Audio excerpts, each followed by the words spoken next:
Hey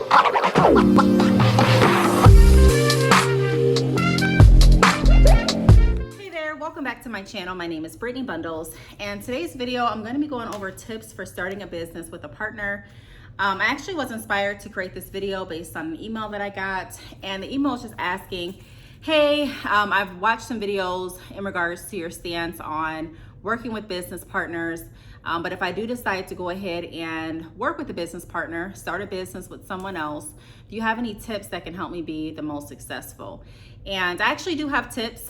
The videos that I've created in the past, one of the videos that I can remember, I was actually standing inside of my salon and I was going over my opinion and my viewpoint on working with business partners.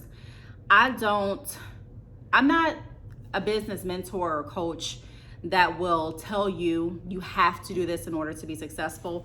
I don't think there's one avenue or one way for success. I ultimately tell everyone that I work with, do what works best for you. I can give you all of the recommendations, the tips. I can give you substantial backing, facts, or receipts as far as what has helped me and different business owners that I've worked with. However, at the end of the day, every business is different. Every person is unique. Every vision is different. So you ultimately have to decide what is going to be best for you. So those that are deciding to work with a business partner, I am going to go over those tips today. For me, in case you're wondering how I feel about it, I think it all just depends on who the business partner is, what business venture you're going into, and what the plan is, what the strategy is for the success of the business with you both working together. I found a lot of times in my career that working by myself helps me get a lot more done. Not saying that I'm not a team player, not saying that I can't work with people. When it comes down to my business, I'm very serious, and I want whoever I'm working with to be just as invested as I am. And I learned early on in business when I did open my salon that a lot of times it's just not the case. You can start a business and pour your heart into it, pour all of your pockets into it, and start looking for people to hire. This wasn't even, I'm not even speaking of in an aspect of a business partner, but looking for people to work with you, team members. And sometimes those team members won't take the job as serious as you do, because it's not just a job for you. This is actually a business career, where so they can get hired and let go at any time. This is still your business, regardless of who works with you or not. So it's being in that position, it does open your eyes to other options of making sure that your business is protected and being very cautious of who you work with. I learned early on that you can do as much as you can to protect your business, and people that you have working close with you could either be a huge asset or a huge liability. So you have to decide what you're going to do and what's going to work best for what you're doing. So if you are interested in this video, I'm going to, like I mentioned, be going over tips. If you are deciding to work with a business partner, I've worked with many entrepreneurs that have business partners, and they're very successful. They're on the right track. They're doing well with their business. They're making a great profit. So it can definitely work. And I've worked with some entrepreneurs that have business partners, and it's a different experience. But like I said, every story is unique. So if you are interested, be sure to give this video a big thumbs up. Please make sure that you are subscribed, and let's get right into it. So the first tip that I have, if you are going to work with a business partner, number one, be clear on the vision. More often than not, when I do consultations, especially when I do different mentoring, when I'm mentoring for 4 weeks one-on-one. And when I am mentoring an entrepreneur that has a business partner, it's their choice as to if they want to bring on their partner or not. And some do, some don't. However, what I have learned is that a lot of people do not have clarity on what the vision for the business is. They have an idea, a rough, guess of what they're trying to do. For example, let's say that you're selling hair and you both have decided to start the business, and one person books a mentoring session with me. And so I'm asking questions and trying to figure out what their goal is. I'm asking things like, well, how are you reaching out? How are you building relationships? How are you connecting with people? What is your marketing strategy? And they're like, well, I don't know. My partner takes care of that. Okay. All right, I understand that, because it's very wise to have different roles so that you can both tackle different parts of your business and ultimately end up where you need to go or be. However, you know, I'm wanting to get to the bottom of, you know, you're saying that you're wanting to increase your revenue, you're wanting to do this, you're wanting to be mentored on this. I'm needing to know where you are at right now so that I can coach to what you're doing and what can be done a little bit better. So then I asked, you know, so what is the goal? If you don't know exactly what's going on with the marketing side, what's the goal? How much are you wanting to make each month? How much are you projected to make each month? How many people are you anticipating that your business is connecting with each month? How many website visitors are you anticipating having? How many abandoned carts do you typically have on average? And all of those questions, a lot of times they're like, well, let me get back to you. Let me check with my business partner. Or I may ask, so what is your, sometimes I've asked even, what is your slogan? What is your slogan? What is your model? What is the a baseline of your business? And sometimes, you know, who I'm working with, they can't give me that answer. They have to go back to the business partner. And again, I'm not saying when you're working with someone that you're going to know everything. That's just not realistic. There are going to be some things that you just may not know because you're both working on different pieces of your business. However, there are some things that you should know. As far as the vision, that should be something that you should know. What are we doing? What is our goal? What is our revenue goal? What is our baseline foundation? What type of integrity are we standing on with our business? How do we process chargebacks? How do we handle disgruntled customers? How are we going to market? How are we going to move closer to this goal and that goal? We need to be clear. And with life happening, going on around us, you know, you have school for your children, some of us, you know, some of us are in school ourselves. You may have a 9-to-5 job. You may have a spouse, you know, there's just different things that you're needing to do each day. And you may not feel like communicating with your business partner constantly. You may not really feel like being on the same or on the same path. You may say, okay, well, we both know we're selling hair and the goal is to make as much money as we possibly can. But in order to be successful, I found it way more beneficial for entrepreneurs to have a goal that you're working towards, a specified goal, a specific goal, so that you can create a tailored action plan each day that's going to move you to your monthly goal, your yearly goal, your goals for down the line in your business. And a lot of people just don't have that because they're not on the same page. They don't really have the same vision. One of the good sides about having a business partner is the accountability, because sometimes when you don't have a business partner, when I'm asking different entrepreneurs, hey, what is your vision? They get off by saying, you know, I don't know, or my vision is just to be successful. My vision is just to get into a store. And I'm not saying just to minimize what the vision is, but I'm saying that you can tell that a lot of thought hasn't gone into the vision for the business. And there's no one else to hold them accountable. It's just them. So if they want to change the vision tomorrow, they can. And I'm not saying that you can't change it with a business partner. I'm just saying that a lot of times when you're working with someone, you have to be a little bit more accountable because you have someone else that is waiting on your results based on what you are working towards. The second tip that I have is be clear on roles. So like I mentioned a little bit ago, it's very wise to split up different tasks with your business, and for not every partner, because sometimes there are people that work with multiple partners, but you don't want everyone working on the exact same thing. That's why it's really important for you all to be clear on the vision and to be clear on each aspect of your business. You can have someone else handling marketing or have someone else handling the different packaging options or the design of your website, but you want to be clear on what the overall vision is. You want to be clear on what's going on still.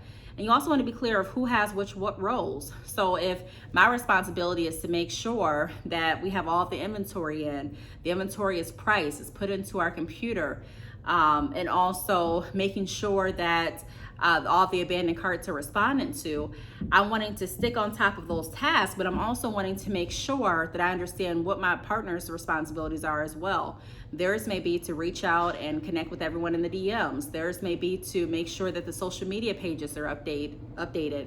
Theirs may be to go out to the post office and ship out the hair each week. Whatever the case may be, you want to make sure that you're clear on roles and that you can identify and separate what needs to be separated.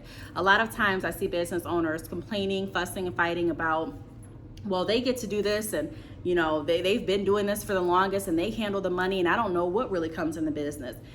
And you want to make sure, again, that you're clear on what's going on, how much money is coming through your business, what part is profit, which part isn't. So often do I see entrepreneurs complaining about how to divvy up the payment. You know, who gets what? Are we going to start taking our profit or start paying ourselves out of our profit immediately? Are we going to put some of the money back into the business? Like, how does this work? And because those conversations a lot of times aren't had initially, it causes a lot of riffraff later on in the business. So those things need to be talked about up front. You need to be completely clear on how much you're going to invest back into your business. When are you going to start paying yourselves? Who's going to make sure they're keeping track of all of the information in regards to taxes? What information are you going to keep track of? What information is your partner going to keep track of? Who is going to make sure that all of the inventory is accounted for? Who is going, you know, you want to make sure that you're having those conversations. Who's going to take the loss, or how is the business going to process the loss if someone does do a chargeback? And you know, you're out of the inventory and also the money. How is that going to play out with you and your partner? So we don't want to focus on just what can go well, but we want to be realistic and focus on things that could happen in business, because business is not always just lollipops and gumdrops, to be honest. You want to make sure that you have a backup plan and that you're on the same page so that you have the right expectation. The third tip that I have in regards to tips for starting a business with a partner is ensure that both parties invest. This is something that is very crucial. I've seen so many different business owners where one business owner has invested, let's say, like all of their tax money. They've invested like $5,000 into inventory, website, marketing, and anything else that you needed to go into the business, packaging. And then you have another business partner that's like, you know what, when I get paid, I'm going to give you some money on the business. And to me, without going, one of the risks of going into business with someone who hasn't invested equally with you is that oftentimes the person that invested the most money is the one that a lot of times has more concern for the business. For example, and I'm not saying all the time, I'm just saying a lot of times. For example, if I start a clothing company and I'm going into a partnership with someone and I bought all the clothes, but they're coming to me and they have ideas and we're talking about it, and you know, they may have passed out business cards. At the end of the day, their investment is not as high as my investment is. So not saying that they won't take it as serious, but it's gonna be easier for them to walk away than it would be for you that have put all of your money into it. So you wanna be careful with that too, and you wanna make sure that you are going into business with someone that is equally able to invest what you can invest. I understand that people have ideas. I understand that you want to work with people. I understand that sometimes you may be nervous to do things alone, but also understand that it's very wise from a business aspect to make sure that it's not just you investing everything and not just you making sure that you get things started. Because I tell you, a lot of times businesses start off smooth and they start off great until they're not anymore. The relationships start out great and solid until they're not. Money, a lot of times, unfortunately, it can change the aspects of relationships. So you want to make sure that you're being very cautious with that. I've also seen people invest a lot of money, or one party invests a lot of money, and then the money starts rolling back in for the business, and the other party that hasn't invested any money, they're like, well, where's my percentage? What am I going to get? And then you have the person that invested the money saying, well, hey, you still haven't paid me anything for the business. So the money that I'm getting back is my money to pay me back for everything that I put into the business. And so it can really start to get messy. I definitely recommend having a contract in writing. I definitely recommend making sure that you have an outline of exactly what goes where and who's responsible for what. I'm not saying you're going to need to use it in a legal matter, but it's always great to have it. Better safe than sorry. The fourth tip that I have is have routine meetings and also have a willingness to learn. It is very important to not just discuss and make sure that you're on the same page in the very beginning of your business, but it's very crucial to constantly have routine meetings to make sure that you're both on the same pages. You may be amazed how many people that I have worked with that have started selling hair, maybe through drop shipping or wholesale, and have decided after a couple months of not making the profit that they wanted to make, they're not going to do it anymore. And like I've mentioned in some other videos, it's very common to start a business and not make as much money as you're anticipating, because a lot of times the first few months, even the first few years, you are wanting to get your name out there. You not only have to get your name out there, but you have to build trust. Not only do you have to build trust, but you have to learn the business. And not only do you have to learn the business, but what I'm saying when I say learn the business too, I'm not just saying learn more about your industry or your niche. Of course, you want to do that. But I'm talking in an aspect of how it works, how this business runs, how you're going to be able to constantly have customers or interested parties going to your website, how you're going to stay engaged with different people that are contacting you. How are you going to position different recommendations and offers so that you can get those sales? There are going to be some sales that may, I call them, sales that fall into your lap, and there are going to be a lot of other sales that you're actually going to have to work for. So, having a willingness to learn and making sure that you're having routine meetings will help with that. You want to have routine meetings because you want to understand how your partner's feeling. I said all of that a little bit ago to say that some people are anxious to get started with business. They want to do it because it's trending. They want to do it because it sounds fun. They want to do it because they fell in love with the idea of success. But a lot of people, just to be honest, don't want to put the work in. And if they do, it's like I have a time limit on how much work I'm going to put into it. So if I'm not reaping this much in a month or in two, I'm not really interested in it anymore. And you can tell based on going to different hair companies' pages. And you'll see like the first month they're posting, they're doing this, they're doing that. Second month, there's really hardly anything on the page.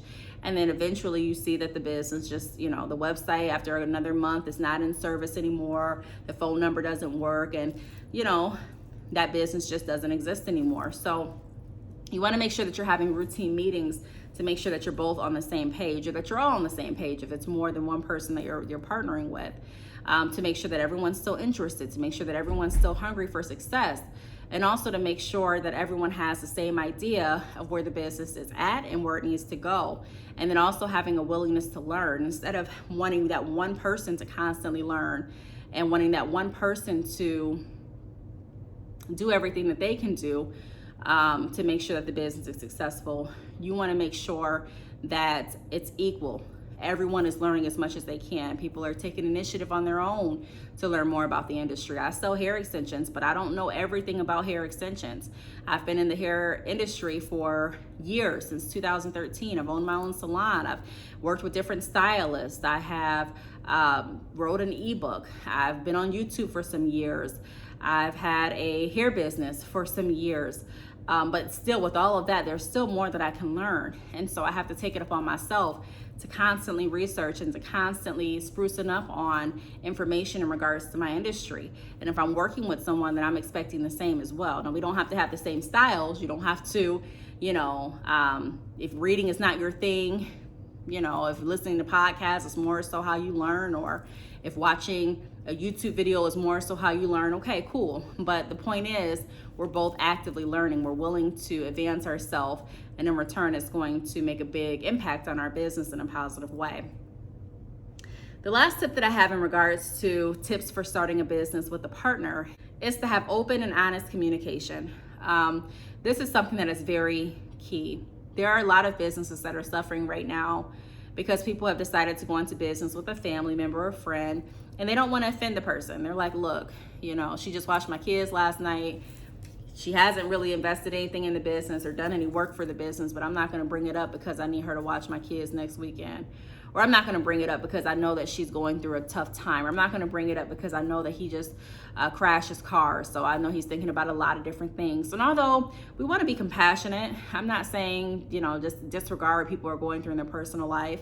But I am saying that if you are running a business with someone, you want to be able to know that that person is someone that you can be honest with.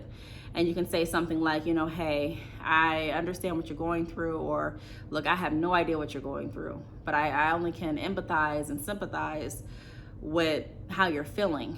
I'm keeping you in my prayers. There's no easy way to really come out and say this, but the business has taken 3 chargebacks, and I'm not really sure what to do with it. I don't know how it's going to get paid for. My account is overdrawn right now. How should we handle this?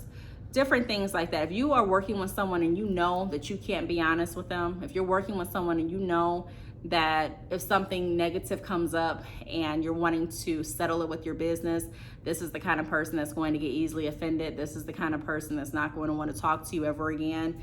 you may want to consider if this is a person that you actually want to work in business with. Because like I said, business is not always lollipops and gumdrops. It's not always going to be how you plan it to go, or how you plan it to be, or how you envision or see it. So the longer you stay in business, the higher chance you running into an issue.